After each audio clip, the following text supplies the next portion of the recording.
All right.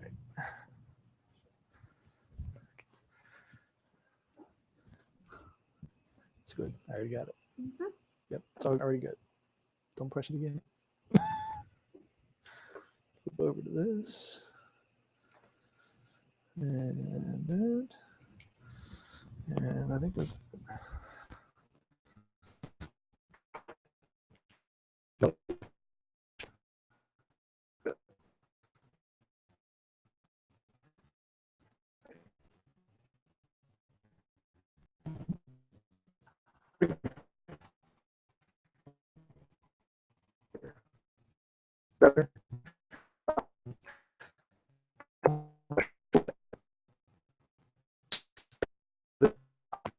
For you, my clients, I don't work for Matson Money. I'm a client of Matson Money as well. Okay, both from an investment standpoint and from the aspect that the people that I work with go through me to get to them. Okay, so they're working for me as well. Okay, both in investing my money and helping my clients. There are other money managers out in the marketplace that we can work with.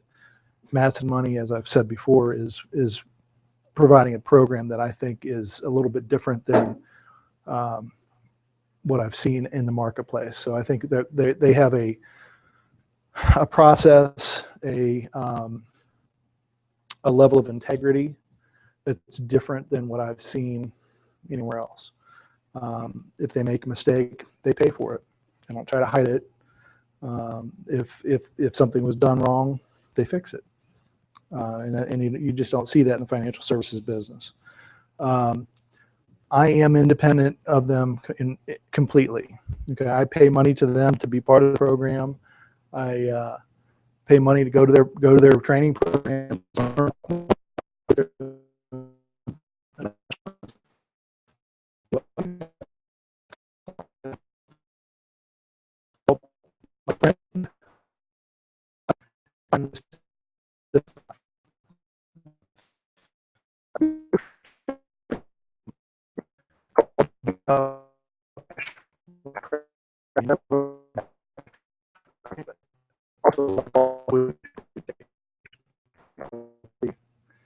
Figure out why, and if not, I'll tell you at the end. The premise behind gearing up for the crash is you have to be ready for anything in the market at any point in time. There isn't any one person out there that can tell you when the next decline is going to be or when the next 100% run up is going to be. So you have to have your portfolio in a position at all times to be able to benefit from the increases or to protect you from the downside, or be comfortable with the possible increase or decrease in your portfolio. Everyone's portfolio, whether it's a Matson portfolio, a straight DFA portfolio, a Bogle portfolio, whatever it might be, Vanguard,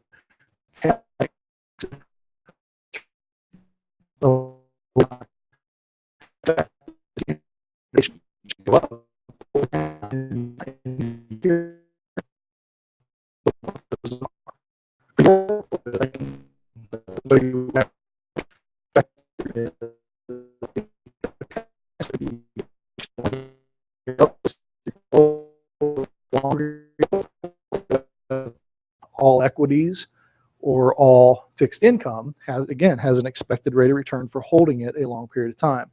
Matson's terminology, a long period of time, could be 10 years to 20 years. Okay, those are the parameters they generally use. Now, we do have portfolios that have a 5-year period of time that we'd like to see it held. I think Jackie's, or I think Don's portfolio is a 5-year type portfolio. Then that would be a 50-50 portfolio. Those portfolios have an expected return and an expected allowable range of deviation. Okay, since they're not all in equities, the deviation is not as high or spread apart as an all equity portfolio would be. So as I go through this, I'll try to point out this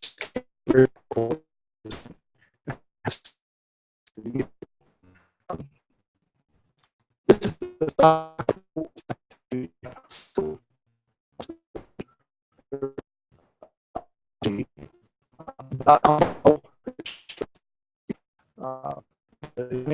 last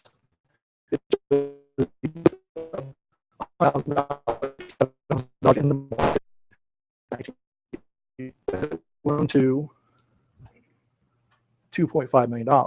Okay, now if you break that down, let's say you had $10,000 in the market, you'd have $250,000. Okay, that's an all equity portfolio. That's the Standard & Poor's all U.S. portfolio. Okay, the thing that most people can't do is have that kind of portfolio and hold it for that length of time. They get to here and they panic and they sell. They get to here and they start buying again. They get to here and they sell again. So they made 3 or 4 mistakes along the course that deviated from them getting that expected return or potential return. When the market's at an all-time high, people get euphoric. They want to get in the market. They think it's the market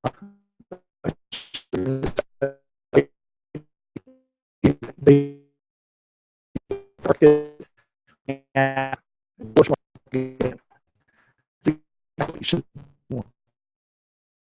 on the radio.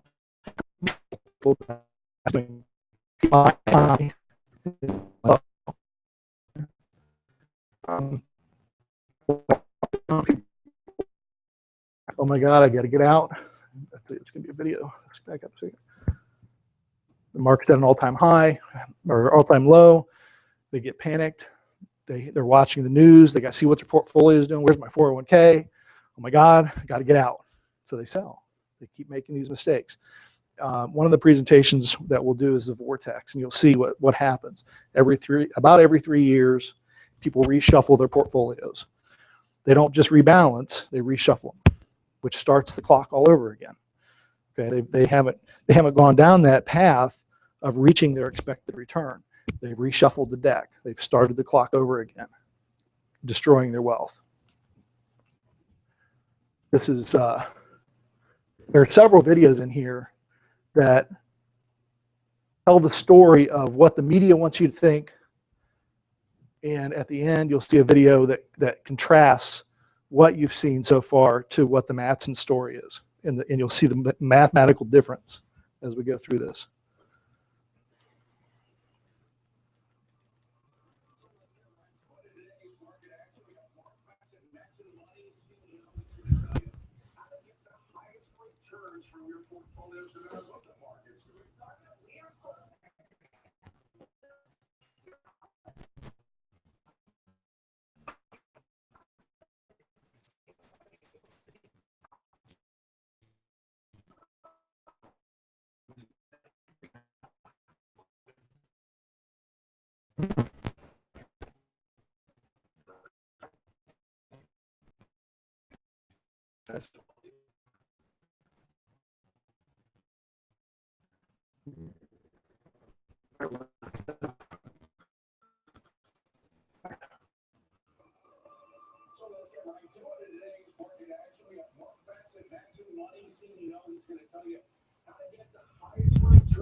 Because the bottom has fallen out of it.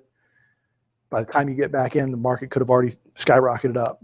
If you're playing the market or timing the market or trying to time the market or listening to someone who's timing the market, you're going to miss the ups as well as the downs, which destroys your wealth. We don't know when the next crash is coming. We just have to be prepared for it. That's what your portfolios are designed to do. And we've kind of seen that in January. You know, the market was down 10, 15%. Your portfolios, while they were down, they weren't down the same level as the market was. Neither one of them. The problem for Matson Money is that most of their, I think it's something like 75% of their clients came in after the last crash. So most of their clients have come in as the market has rebounded 200%. So Mark says they haven't been tested. Okay, they haven't really seen a down market yet, and we'll see in a graph here in just a second. 81% came in since March of 09. March of 09 was the bottom of the market. That came in here. So that run up over it's 200% from the bottom.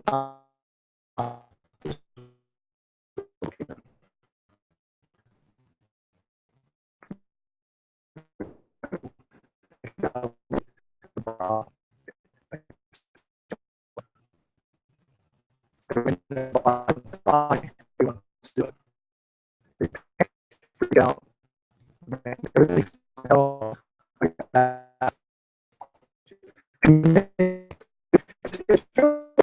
ends of it. Human nature is instead of consciously preparing for it. Hi, Kel. That's all right. Kelly, Don, and Jackie Gardner, my girlfriend Kelly. Then you know Amber. Instead of consciously preparing for it, they're thinking, oh, it's going up. I don't have to do anything. It's going up. It's going up. Instead of preparing for it, instead of setting up their portfolio to reflect the level of volatility they're willing to accept. It's euphoric. It's going up. I don't have to do anything. What do I need to do something now? Then it's the other side when it goes over the hill. Oh my God, I got to sell it. I got to get out of it. It's too late. You've got to let it ride its course at that point. When people sell, it's a massive transfer of wealth.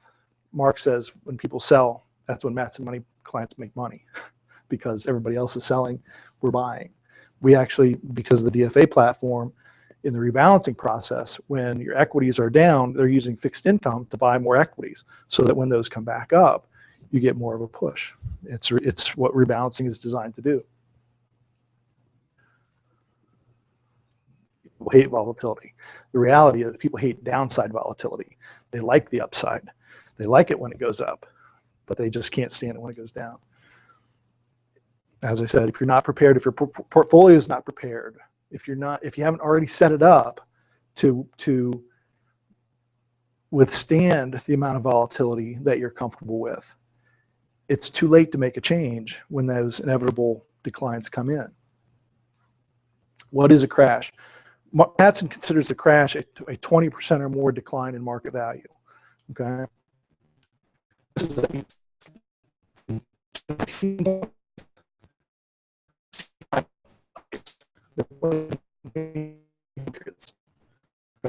which means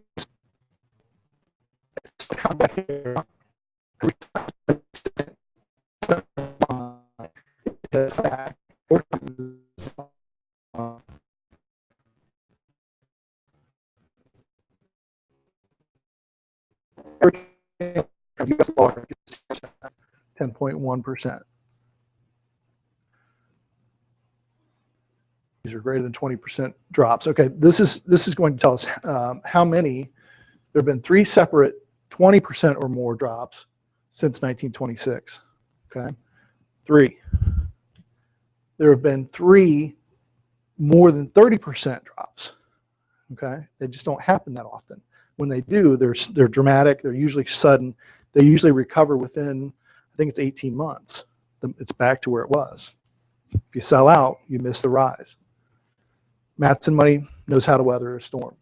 This is their performance from 92 to 2014. They use 92 because I think that's when Mark either graduated college or started the company. I don't remember which.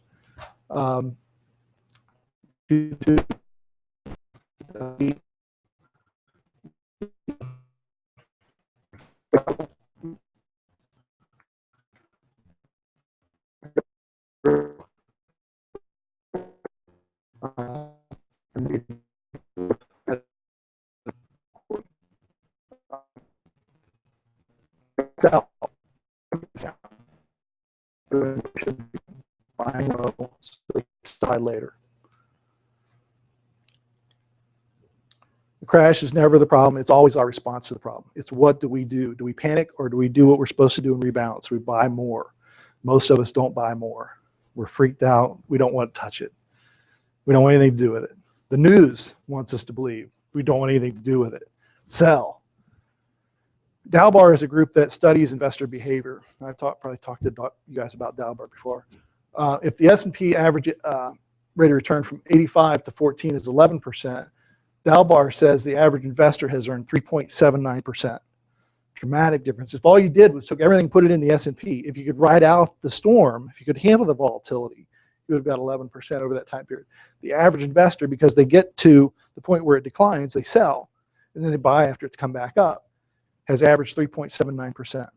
Terrible. If you look at fixed income, the Barclays average index bond fund is 7% over that same time period. The average fixed income investor has earned less than 1%. Now, the bad thing is when you consider inflation at 2.7% over that time period, you've lost money. You've gone backwards. You've almost lost money just being that's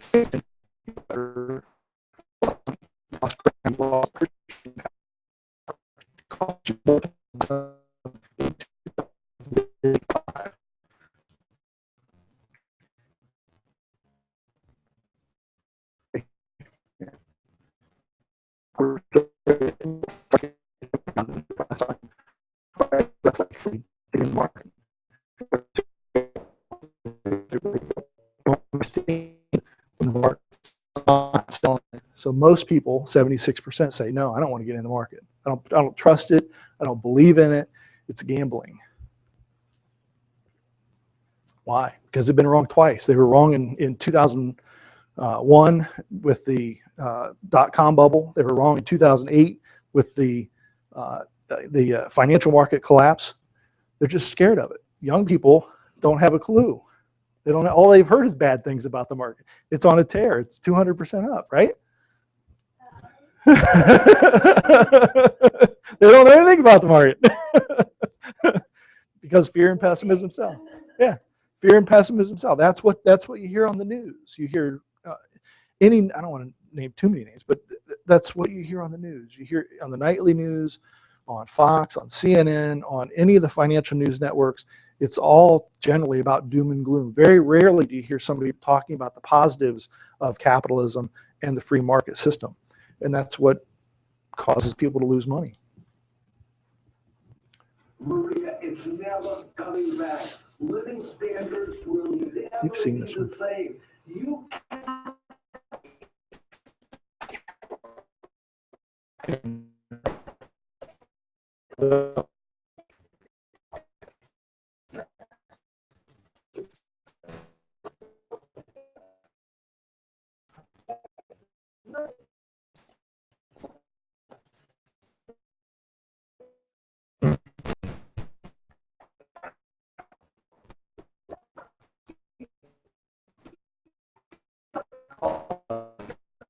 I don't know how to fix it. Well, so you're saying that people are not going to be going in this spendthrift direction anytime soon, and they'll stay with the discount retailers? Is that what you're saying? Indefinitely, Maria, this is here to stay. Our country will never be the same. We have permanent damage to our financial system, which is in a depression. Residential, it's in a depression. By the way, I think there's a 50% chance we are going into a full-scale depression. That's my view, and it's not getting fixed. It's not getting fixed.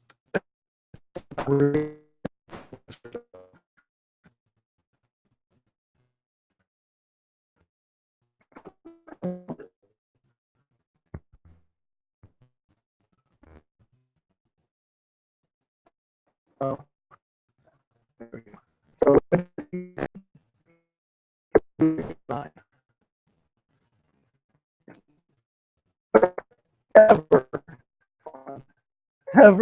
ever coming back. That's popular news. That's CNN, MSNBC. Yeah, that's the kind of stuff that people hear. It's the fear mongering. It's this thing doesn't work, but the reality is it does.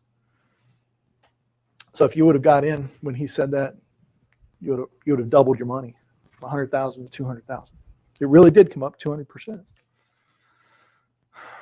The narrative that you're hearing from the media is destroying people's wealth. It's destroying young people's opportunity to grow money. It's destroying Gen Xers' ability.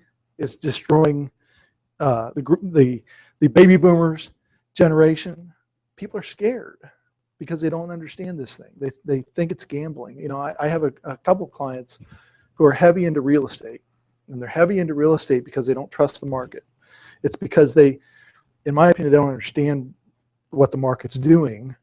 So they put a lot of money into real estate, and I try to help them understand, each piece of real estate that they have is a micro cap business. It's the smallest of the small business on its own. You have to be the one that takes care of that business, feed and water that business, do the plumbing at that business. There are risks in that as well. There's liquidity risks in real estate. You know, you can't turn around and sell it necessarily at fair market value immediately when you want to. You know, if you had to, you could liquidate part of your securities, and it might be depressed depending on the timing, but you can get to the cash in a relatively short period of time. You know, the flip-flop is a bank's not going to lend you money to invest in the market. They will lend you money to buy a piece of property. A lot of